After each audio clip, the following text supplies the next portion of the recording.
Press record now. We're going to record this session.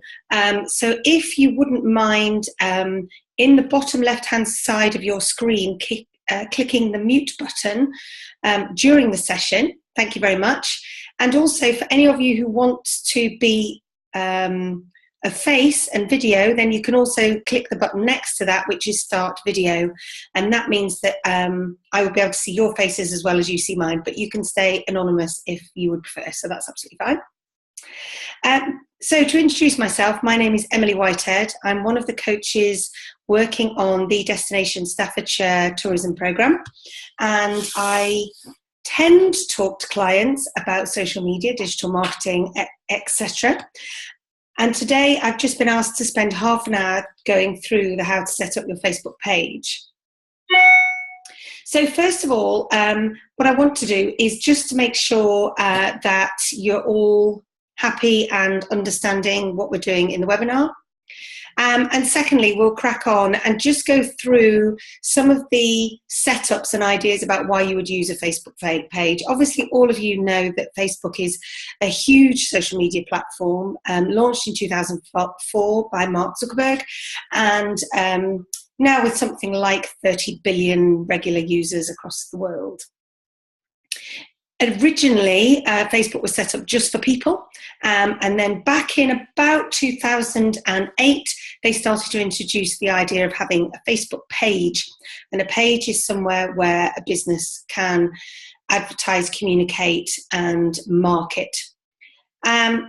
Originally, you could set up a business page without ever being a person on Facebook, so you didn't have to have a Facebook profile originally, and you could set up a business page, and that's really largely how lots of, certainly big corporations and small businesses set up their Facebook pages. But over the last few years, they changed those rules. It was something, I think it was about 4 years ago, they changed those rules to require everybody who's ever on Facebook using it in a business capacity or not has to have a personal profile. So let's start from that point. Yes, you need a personal profile to be able to set up a page or create a page. No, your personal profile won't have any connection with your Facebook page unless you directly do that, unless you actively speak to your audience in the first person and about you, or whether you stand behind a brand and you want it to be anonymous. This might seem scary, and I know when I speak to clients, they really feel nervous about how if people who are looking at the business page will be able to have a look at stuff in their personal profiles. That can't happen. But there are a few things that you can do to make yourself feel even more secure. Head over to your personal profile on Facebook and just check the privacy settings and make sure that they're at maximum, so that only your friends can see your stuff, see your images, see your posts, etc., just to make yourself feel really confident, especially for those of you who've got a business, your name is out there, and maybe you feel that people might go and have a little nosy round and see if they can find you. That means that if they do come across your profile, they will have no access to any information in your profile unless they actually become a friend, which you would have to approve, obviously. The other thing to say is, for those of you who've got slightly larger organisations, you can very easily add admins, editors and other page roles, as they call, to your Facebook page. So you don't have to necessarily edit and use the page on a regular basis. That might be for a staff member. Or you might just want to share the load in terms of posting with somebody else within your organisation.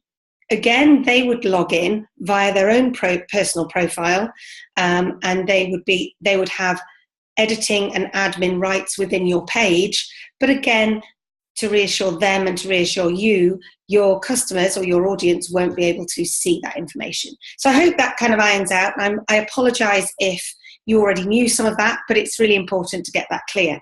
And of course, why Facebook do that is what makes Facebook pages so powerful in the marketing world. Because Facebook require everybody who uses Facebook to have a personal profile, even if you set up a profile and add almost no information, they still have vast quantities of data and information about every user on Facebook. And this is, of course, ideal for when you get to the stage with your Facebook page that you want to place adverts, you want to sponsor things, you would like to promote information around the Facebook community. Facebook very accurately and very skillfully will be able to help your message be targeted to the place you want it to be targeted. They know exactly what the interests, hobbies, behaviours, job titles, etc. are of billions of users. And really, by having a Facebook page, you have access to that data by default. And this is obviously hugely powerful. So first of all, what I want to talk to you about is simply the setting up process itself. So you do need to set up a personal profile first. If you already have one, great. If not, set one up. You can add very minimal information to it. So if you don't want to be sucked into the personal world of Facebook, then that's absolutely fine. And on the right-hand side of your blue strip, when you're in your newsfeed area, there is a little drop-down arrow. And you drop down and click the button Create Page. Now what I'm going to do is just share a screen with you. You will notice at the bottom strip of your screen you have something called chat. If you can't see the screen, please hit chat and just say can't see, and I will sort that out. But this should be quite easy for you. And I'll just talk at the same time about how to do that and what to do next. So let me just hit this. Okay, so hopefully all you guys can see that and there isn't a problem with that. So as I said to you before, when you hit and get on Facebook and you're on your news feed, you will see that you always have this blue strip along the top. You can see that. And you can see here that I'm logged into Facebook as Emily because that's a personal profile. But it's from this point that I manage my Facebook pages. And on the top right-hand side here is an arrow, and that's the one you press to click Create Page. So that's what you do, and you get to this place. So the first thing you're asked to do is to choose a page category, business or brand, community or public figure. You'll be able to narrow this down further and do subcategories to help people who are looking for the type of business you're in, or to help people who are looking for your specific business on Facebook to find you. But it also helps Facebook categorize where pages are, and it makes it a much better experience for Facebook users. So I'm guessing for most of you, it's business brand rather than community or public figure, but that's up to you. So if we click Get Started, and just to reassure you, when you get to do this yourself, setting up the page is really a simple process, and it's important to just follow the steps really, really carefully, and Facebook will get you there. So it's not rocket science, but I'm just kind of showing you the beginning bits. I'm going to have to avoid setting up another page. When you choose your page name, obviously make it, or choose the name that is, this sounds so obvious, but trust me, it doesn't always happen, as close to your actual business name as possible. But don't worry too much, because you can make changes in the future, although not brilliantly easy. So you can change your page name in the future, but for now, put something in that is as close to as possible. And add a category to describe your page. Again, they will give you a little prompt with a little question mark here that you can see that will prompt you and give you some help if you've forgotten what I said just now. I must just say that, as I said to you at the beginning, this webinar is recorded and will be on the platform later. So you will be contacted and given that link, so you can rewatch this if you want to.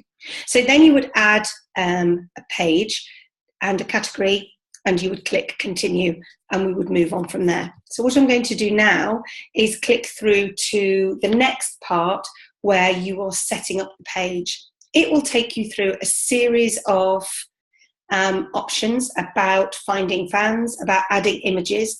I would at this stage click skip until you've got your page in front of you, and then edit it, because you can see it clearly. So I'm now going to head to, and this is how you will find your page in the future. I'm going to head to home, which is my own personal news feed. And then here, I'm going to click onto my page. It is coming. The internet is here. Brilliant. So you can see here that this is a Facebook page. And the first thing you will notice is that it's visually appealing. And this is so important. Again, it sounds like an obvious statement, but it's so important that it's appealing and also recognizable. Don't forget that people who come across your Facebook page may have visited your website first and may not be sure that you are one and the same business when they try to look for you on Facebook. They might have met you at a networking meeting and have a business card and aren't quite sure that they're in the right place. So it's important that the visuals on your Facebook page are appropriate to the business and make the business page very quickly recognizable for anybody who's new to it. So what I would suggest here is, if you can see this is called your profile picture. I would suggest that this should always be your logo, or it should be a very highly recognizable part of your business. So for example, if your business is all about you and your name, then you may decide to have an image of yourself or the person in charge of the business if the business is all about that person and nothing else. But otherwise, I would have the logo. This is because when you post and comment and share information around Facebook as your business page, then this will be the icon or the profile image that will come up, and it will be quickly recognizable for people to see, oh, such and such business is there, and we will be able to, I'm interested in reading that piece of content, for example. So you can edit this at any time, but obviously something square, ideally, and something iconic and easily recognizable, and preferably something that matches your business cards, website, etc., obviously. Then the next visual, if you like, within the page is the cover picture, which is this larger picture here. The cover picture, bear in mind, something like 93% of all Facebook page visits is done on a mobile phone. This picture here actually does disappear slightly on a mobile, but it is nonetheless important. And I would suggest that this image needs to change about every month. This needs to be on message, if you like. So that might be seasonal. You might have images of your place to stay or your business. It might change according to what you have on offer, or something that you're launching, or something that's of particular interest at a particular time. Or it may just change just to be interesting, so that when people come onto your page regularly, they will notice that this page is regularly updated, it's interactive, and certainly Facebook will push you to regularly update or rather encourage you, not push you, to regularly update and communicate via your Facebook page regularly. So they like to see that Facebook pages are live and active. This cover picture can now be three things. This has recently changed in the last few months. You can now set this up as a slideshow, as this one is. So you can see here that you can click through 3 pictures. Although, unfortunately, this doesn't scroll automatically. So, maybe a little bit of an oversight on Facebook's part. You can also add a video here, which obviously is fascinating and interesting and makes your page look a little bit more dynamic and might be much more appropriate for your business. There are more Facebook video uploads every day than on YouTube, and that's been the case for about 2.5 years. So video, as you will go on to find out when you're using Facebook, is entirely instrumental and crucial to a successful Facebook page. So just to throw that one in there for you. And finally, you can just have a single static picture. What you'll notice here is that this particular cover picture has got a call to action. Now, you don't have to have a call to action on your Facebook page, but it might be of interest. And it might be a little bit more dynamic. So think carefully about your call to action, and be aware that if you ever decide to promote your page, if your cover picture has 25% or more of it covered with text, then Facebook won't deliver that promotion because they will see that you're artificially messing with their algorithm. So just to be aware, you can see here on this Facebook page that the call to action is less than 25%, or probably about 25% of the picture. Okay, so that deals with two of the visuals to make your Facebook page stand out and be recognizable. The third element that you might be interested in is to, when you do upload a video, is to create a featured video area. Now, a featured video, actually you can add as many videos as you want onto your Facebook page, and I would certainly recommend that. But your featured video might be the video that you have that gives an overall simple description of your business, or something very atmospheric to inspire or invite customers to be more interested, or audience to be more interested in the content that you have. But more importantly, on the mobile device, so when you're on mobile, the featured video will come very high up on the page. So it'll be one of the first things that your customers or your audience will notice. So it's an important part of the visuals on your website, on your Facebook page rather. So you can see here that whenever you upload a video, you can decide to choose, I'm not going to scroll because it'll play the video and you don't need to see that. You can, when you add the video, it'll ask you whether you want that video to be a featured video. I would certainly do that. So that kind of deals with the visuals. We've set up the Facebook page, we've added categories, and we've now added some visuals. So it's looking pretty, if you like, or looking cool, or looking professional, whatever you want. The next thing to think about is your call to action button. This is the blue button here, and this is the CTA button, or call to action button. Now, when Facebook changed all its algorithms in January, it actually added quite a lot of new features onto the Facebook page, and the call to action button is now a lot more dynamic and gives you a lot more choice as far as where you would like that button to take your audience. You need to think carefully about your business need and outcome. So for those of you in accommodation, then the most important button might be book now or call. For some businesses, it might be, for this business, it's about signing up to a newsletter, because it might be that you are pretty confident that an audience won't buy or engage with you first time they see you, but actually by getting them to sign up to newsletters, then it gives you an opportunity perhaps to stay in contact until that point they're ready to close and to buy or engage with you at a deeper level. So if you click here, when you get to your Facebook page, you'll be able to click onto that and edit it at any time. So again, be aware that you can change your CTA button during the year. So there might be times when people need to book tickets for something, and then when that event is finished, you might then revert that back to just sign up or something else. It gives you lots of options. Book with you, so it gives you different options to book. Book now, so that would be most appropriate for accommodation or tickets. Contact you, there's different elements here, so whatever is most important to you, contact us, send a message. When it says send a message, it means through Facebook Messenger. Sign up, send an email or call. You could ask, or the call to action button could just be something where people could learn more about your business, so they could either take them to a video, maybe on your website or on YouTube, or learn more, which would likely take them to a URL, so take them to a web page or a landing page that is most appropriate. For those of you who've perhaps set up a community page, then they can make a donation, or shop now if you have an online shop. Download an app or play a game if that's part of your business, or join a community, which is a group that is attached to your business page. We haven't got time to go into that today, but again, if you look at any of the workshops that Destination Staffordshire and Winning Moves are putting on, then there will be Facebook workshops in there that will discuss all this in much more detail. So when you've chosen that particular button, you can then add in the most appropriate information, either the email address, the sign-up URL, or whatever it is. This then allows your Facebook page to be much more dynamic and interactive in your business, and also deliver the business outcomes that you're looking for. So that's much more interesting. The next thing that's really important to help people find your Facebook page on Google when they're doing general searches, and interestingly, actually, just for the record, quite often if people are looking for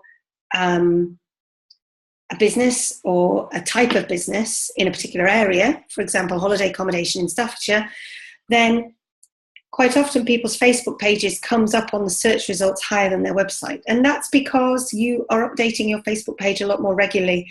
And Facebook itself as a company and as a business has a massive amount of traffic going through it. So when Google is delivering its results, it will sift through the filing cabinet and deliver results. And the Facebook page is likely to come up higher than your website, unless you've got an incredibly interactive and high traffic website. So how do you want to make sure that Google understands what your Facebook page is all about? Then you need to head over to the About. On the left hand side here, you've got a menu. So if you click About, here you can add stacks of information. And in fact, again, after the algorithm changes in January, there are now more options here, and they do change, so it's worth a look. So you can check here that your category is what you still want it to be. You can check here that your business name is exactly what you want it to be. So for example, if you feel that when you set up the page you didn't quite get the name right, or you wished you'd added a location at the end. So for example, if it's Ivy Cottage Bed and Breakfast, there's probably 100 Ivy Cottage Bed and Breakfasts around the UK. So you might want to put Ivy Cottage Bed and Breakfast Staffordshire, rather than, so somebody can differentiate between that one and one in Cornwall, for example. Username is really interesting. It will prompt you to get a username, which ideally needs to be identical to the name of your business page, although it may well be taken, so you might need to add a number, an underscore, or maybe add a the or an S at the end, or a location.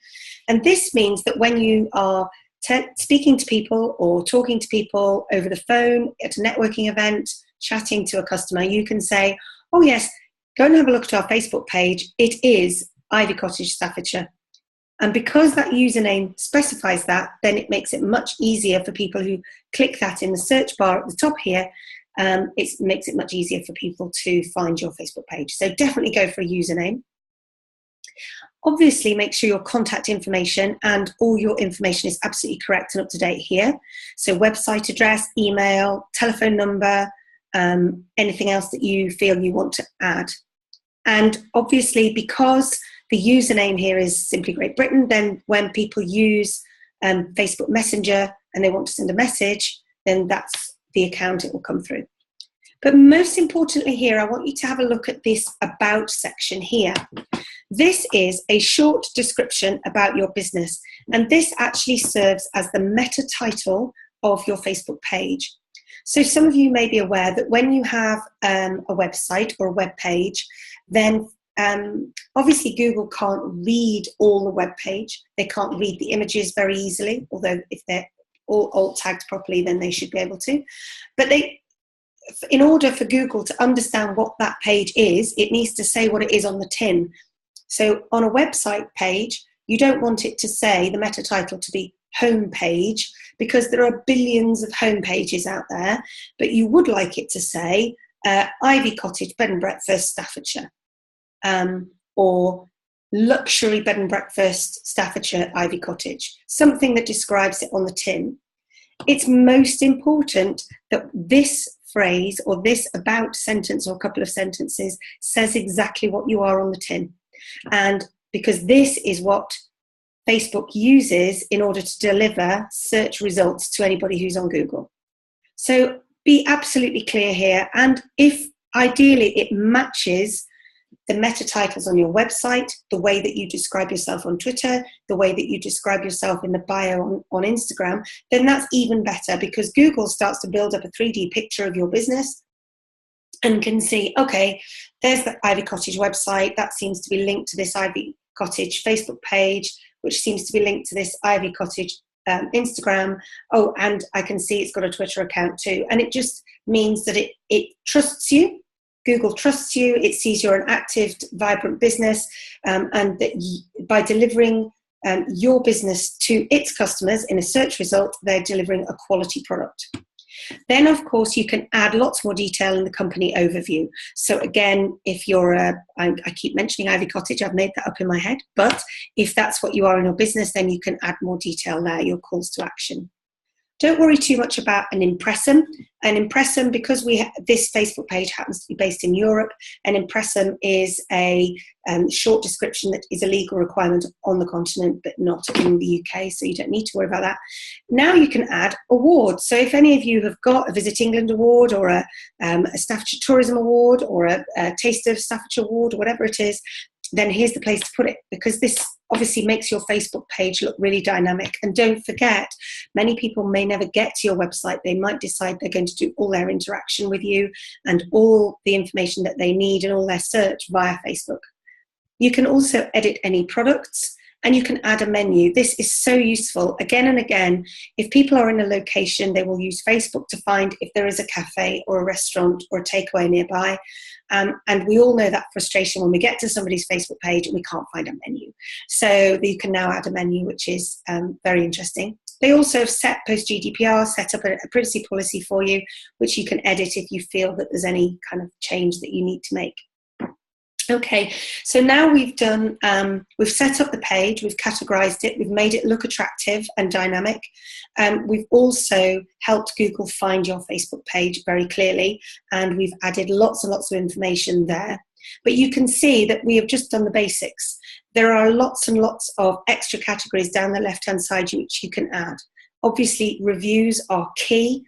Facebook reviews are proving to be more popular than TripAdvisor at the moment, not because TripAdvisor is losing popularity and people aren't interested, but by the nature of Facebook and how it works. When somebody places a review, then Facebook notifies their friends. And who do we trust more than our friends in the world?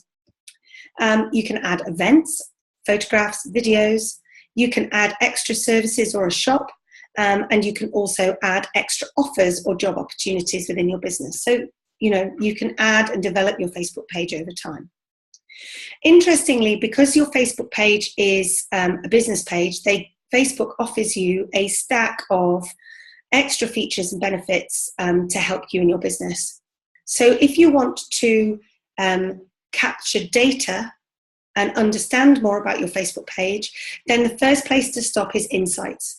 Insights here, if you click on Insights here, gives you a plethora of information about who follows you, who likes your page, who interacts when you get your engagement, which types of posts get engagement.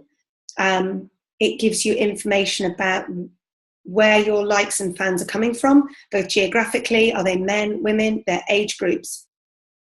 They will then subdivide this so that you can see whether if your biggest age group is 35 to 44, but you notice that actually the people who engage most with your Facebook page are the 44s to 55s, it gives you a stack of information to help you deliver the content that is most agreeable, most beneficial, and most powerful in terms of turning any audience that is looking at your Facebook page into a customer, which is, after all, what we all want. So that would be the first place to gain data and capture information.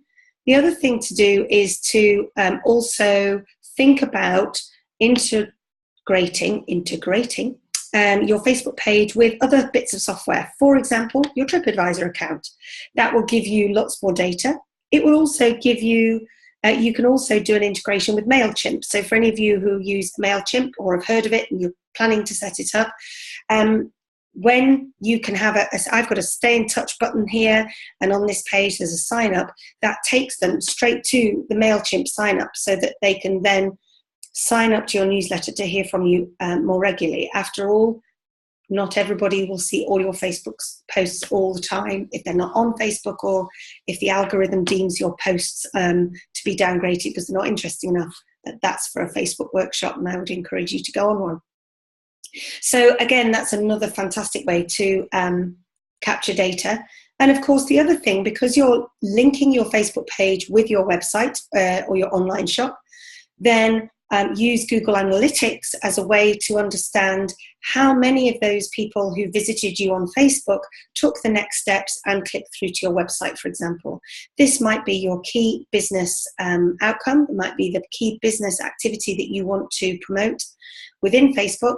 And you can use Google Analytics to see who is traveling from Facebook into your website, And also, more importantly, you can then do things like behavior flows to see how people travel through your website and at what point they bounce off, click through, or even convert and buy a service or book. So those are 3 ways that you can connect your Facebook with your wider marketing plan and your wider marketing strategy, which is obviously hugely powerful. We've gone through a lot today, so thank you very much for listening. So hopefully you've all got how to create a basic page, how to categorize it, how to make it look great and recognizable to your audience, how to add a featured video, and also how to help Google really understand what your Facebook page is all about. I will just come out of sharing this page. And I'm kind of hoping as well that you are able to understand or begin to understand the power of the kind of ways you can capture data. So obviously integrating it with your newsletter sign up, understanding your Google Analytics, and using the insights within Facebook to understand better how people are interacting with your Facebook page. For those of you who are really now interested and ready to go, then I would suggest that you check out the other workshops that are going on via this particular tourism program. There are workshops and masterclasses around Facebook. We've got a practical setup Facebook introduction, and we also have an advanced Facebook, which will go into much more detail about advertising on Facebook, for example, and how you can stick a Facebook widget onto your website and gather data about who has visited your website and if they're on Facebook, and how you can then communicate with them directly via Facebook, even if they didn't buy from your website. So the potential is huge and very exciting. So I hope that's been useful. Thank you so much for joining me on this webinar. That's going to finish for now, but head over to the Destination Staffordshire website to find out more about the workshops and masterclasses, and I hope to see you again. Thanks very much.